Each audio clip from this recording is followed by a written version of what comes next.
As I mentioned earlier, the efficiency unit set up by this administration, together with effective implementation of government integrated financial management and integrated personnel, payroll, and information system, will drive a reduction of overheads by at least 7%, personnel costs by 8%, and other service-wide votes by 19%.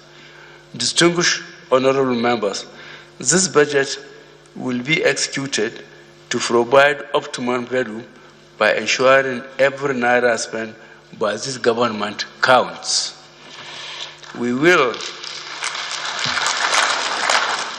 devote a significant portion of our current expenditure to institutions that provide government services.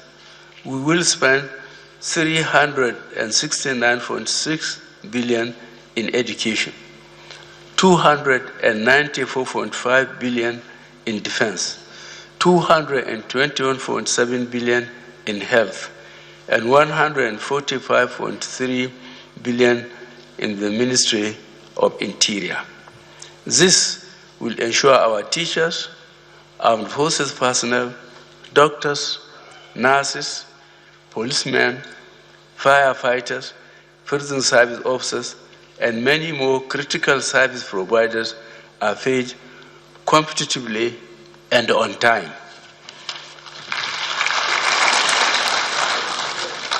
Distinguished honorable members of the National Assembly, our 2016 borrowings will be principally directed to fund our capital projects. Furthermore, the sum of 113 billion naira will be set aside for a sinking fund towards the retirement of maturing loans, while 1.36 trillion has been provided for foreign and domestic debt service. This calls for prudent management on our part, both of the debt portfolio and the deployment of our hard-earned foreign exchange earnings.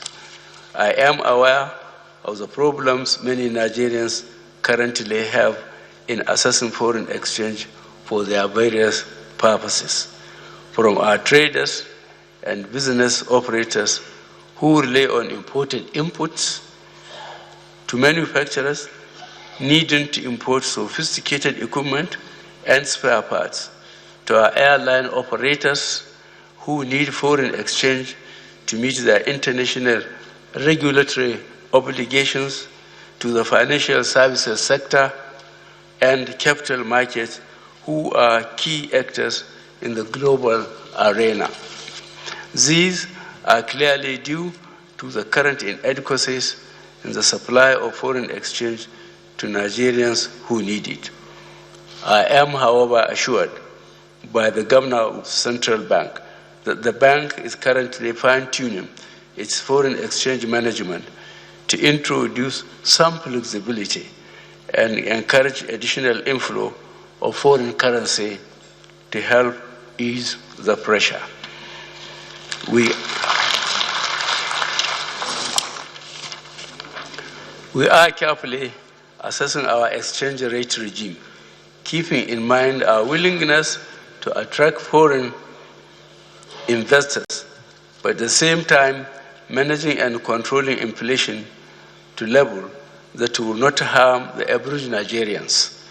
Nigeria is open for business, but the interests of all Nigerians must be protected. Indeed, tough decisions will have to be made, but this does not necessarily mean increasing the level of pain already being experienced by most Nigerians. So, to the investors, business owners, and industrialists, we are aware of your pains. To the farmers, traders, and entrepreneurs, we also hear you. The status quo cannot continue. The rent seeking will stop. The artificial current demand will end. Our monetary, fiscal, and social development policies are aligned. In conclusion, Mr. Senate President, Mr. Speaker, distinguished members of the National Assembly, in spite of the global economic uncertainties, we must remain steadfast in our commitment to steer this country back to greatness. The Nigerian economy needs to move away from dependency on oil. Our growth must be inclusive. Nigerians must be part of the growth story. As a government, we shall deliver security, jobs, and infrastructure. This is the right of all Nigerians. I know many people will say, we heard this before.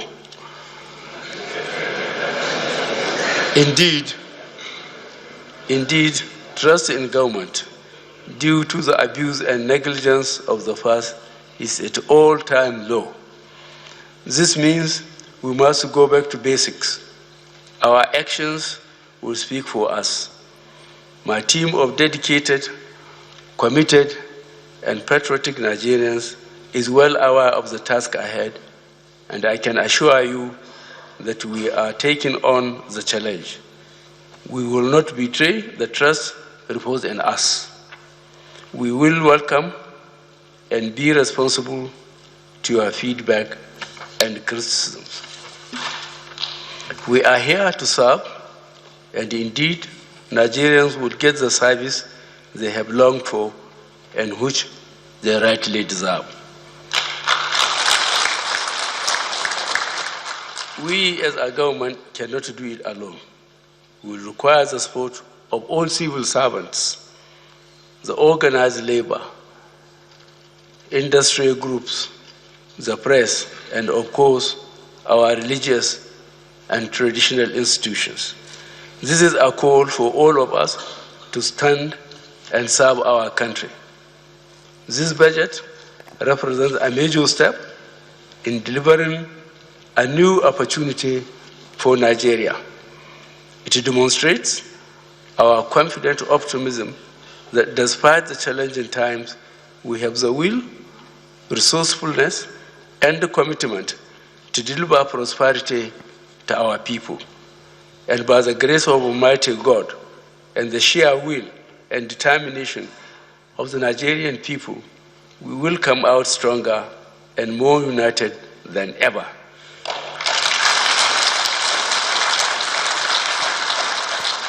Thank you, and God bless the Federal Republic of Nigeria.